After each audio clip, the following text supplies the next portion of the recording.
एक बार फिर से सेंट्रल लेवल की परीक्षा जो कि यूजी नीट 2026 का एग्ज़ाम जो कि 3 मई को हुआ था और उसका पेपर लीक हो गया है, जिसके कारण इसका एग्ज़ाम रद्द कर दिया गया है। आखिर यह पेपर लीक किसके द्वारा हुआ था, कैसे हुआ था और जो लीक हुआ था इसमें क्या क्या हुआ, तो आज के इस वीडियो में हम डिस्कस करेंगे। इसके अलावा ये भी बताऊंगा कि आखिर जो यहाँ पर एनटीए जो कि यूजी नीट 2026 का एग्ज़ाम को कंडक्ट करवाता है और एनटीए के द्वारा ही इस एग्ज़ाम को कंडक्ट करवाया जाता है, लेकिन जो एनटीए रहता है वो चाहे तो इस एग्ज़ाम को कंप्यूटर बेस्ड भी ले सकता था, लेकिन जो पेन और पेपर से काहे लेता है, तो आज के इस वीडियो में हम डिस्कस करेंगे।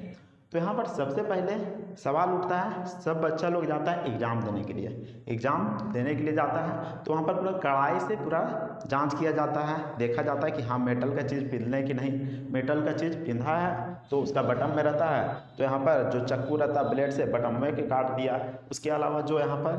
पेंट या फिर क्लोजर में चेन रहता है उसको काट के निकाल दिया, तो पूरा सिक्योरिटी टाइट था। इसके अलावा 5G जैमर भी लगा दिया गया था ताकि वहाँ पर किसी प्रकार का सिग्नल ना रहे,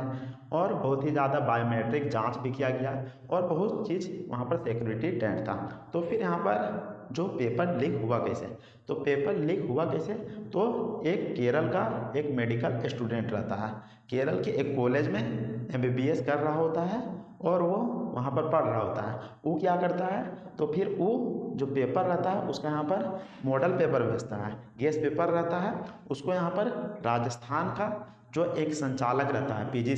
संचालक इंस्टीट्यूट रहता है, जो कि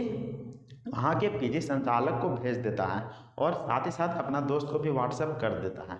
तो ऐसे में वहाँ पर क्या हो गया, तो पेपर लीक हो गया। और बता दो कि उसमें 300 क्वेश्चन लगभग था, उसमें से 100 या फिर 150 क्वेश्चन लगभग मैच कर रहा था, जो यूजी नीट 2026 का क्वेश्चन जो 3 मई को हुआ था उससे मैच कर रहा था। तो सोच सकते हैं कि 100 या फिर यहाँ पर 140 क्वेश्चन का अनुमान कौन लगा सकता है। तो यहाँ पर जब पेपर वायरल होने लगा तो फिर देखा गया कि हाँ यहाँ पर तो क्वेश्चन तो सेम था, तो फिर ऐसे में जो एनटीए रहता है वो क्या करता है, तो एग्ज़ाम को यहाँ पर रद्द कर देता है। और यहाँ पर सवाल उठता है कि आखिर जो यहाँ पर भ्रष्ट लोग हैं जो कि पैसों के लालच में, और आपको बता दो कि जो पेपर बिका था करीब यहाँ पर अनुमान लगाया जा रहा है कि 5 लाख रुपये में बिका था, 5 लाख रुपये में एक सेट को बेचा गया था, अनुमान लगाया जा रहा है, जाँच में पाया जा रहा है। तो सोच सकते हैं कि ये सब भ्रष्ट लोगों के चक्कर में यहाँ पर जो स्टूडेंट्स हैं उसका भविष्य के साथ खिलवाड़ किया जा रहा है। बच्चे लोग यहाँ पर मेहनत करते हैं, पूरा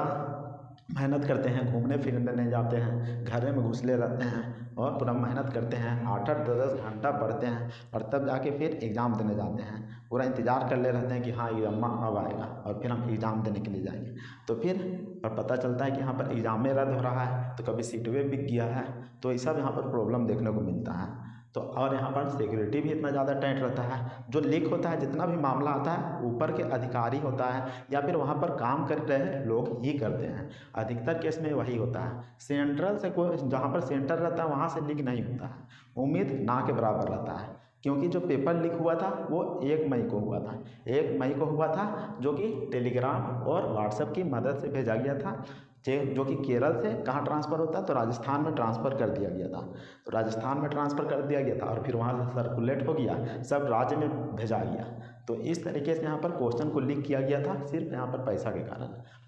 के कारण सिर्फ स्टूडेंट्स के भविष्य के साथ खिलवाड़ किया जा रहा है। अब यहाँ पर जो एनटीए है वो चाहे तो यहाँ पर पेन और कॉपी को तो हटा सकता है, पेन और कलम को हटा सकता है, लेकिन वो हटा काहे नहीं रहा है, तो वो इसलिए नहीं हटा रहा क्योंकि हर एक साल 20 से 25 लाख स्टूडेंट्स आवेदन करते हैं नीट एग्ज़ाम के लिए और जाते हैं एग्ज़ाम देने के लिए। तो उतना सीट कहाँ से लाएगा, उतना कंप्यूटर कहाँ से लाएगा, और साथ ही साथ सर्वर भी तगड़ा रहना चाहिए। जो एनटीए है उसको सर्वर तगड़ा रखना पड़ेगा, मान लीजिए कि सर्वर क्रैश कर जाएगा तो ऐसे में फिर यहाँ पर पॉसिबल नहीं हो पा रहा है कि एनटीए जो है इतना कंप्यूटर जुगाड़ कर पाए और सर्वर को तगड़ा बना पाए। तो इस कारण से यहाँ पर जो एनटीए है वो यहाँ पर कंप्यूटर बेस्ड नहीं ले रहा है, काफ़ी ज़्यादा यहाँ पर आवेदक हो जा रहे हैं, तो इस कारण एनटीए को ये भी प्रॉब्लम हो रहा है। और मान लीजिए कि चलिए यहाँ पर कंप्यूटर बेस्ड कर देता है, कंप्यूटर बेस्ड कर दिया तो क्या महीना मिलेगा, 2-3 महीना लग जाएगा, और 2-3 महीना लग जाएगा तो क्वेश्चन बार बार उसको छापना पड़ेगा, हर एक शिफ्ट 3 शिफ्ट, तो यहाँ पर क्वेश्चन जो रिपीट होते जाएगा, और जिसका एग्जाम में लास्ट में रहेगा वो बोलेगा कि नहीं यहाँ पर क्वेश्चन जो पहले आया था वो सभी आ रहा है, तो भी झमेला है कि आखिर यहाँ पर जो क्वेश्चन पूछ रहा है फिर से वही पूछ रहा है, तो लोग के लिए आसान हो जाएगा। तो यहाँ पर काफ़ी ज़्यादा यहाँ पर तालमेल झोल झाल है, तो ऐसे में यहाँ पर पॉसिबल नहीं बन पा रहा है। आखिर अब इसका क्या उपाय निकलता है, तो अब एनटीए यहाँ पर बताएगा, जांच पड़ताल हो रहा है, और साथ ही साथ जो एनटीए है वो बोल दिया है कि यूजी नीट 2026 का एग्ज़ाम फिर से करवाया जाएगा, तो आप लोग प्रिपेयर रहिएगा, फिर से तैयारी करिएगा। तो चलिए ठीक है, आज के लिए बस इतना ही। अगर किसी भी प्रकार का सवाल होगा तो आप हमें कमेंट सेक्शन में कमेंट करके पूछ सकते हैं। तो चलिए ठीक है, मिलते हैं नेक्स्ट वीडियो में, तब तक के लिए जय हिंद, वंदे मातरम।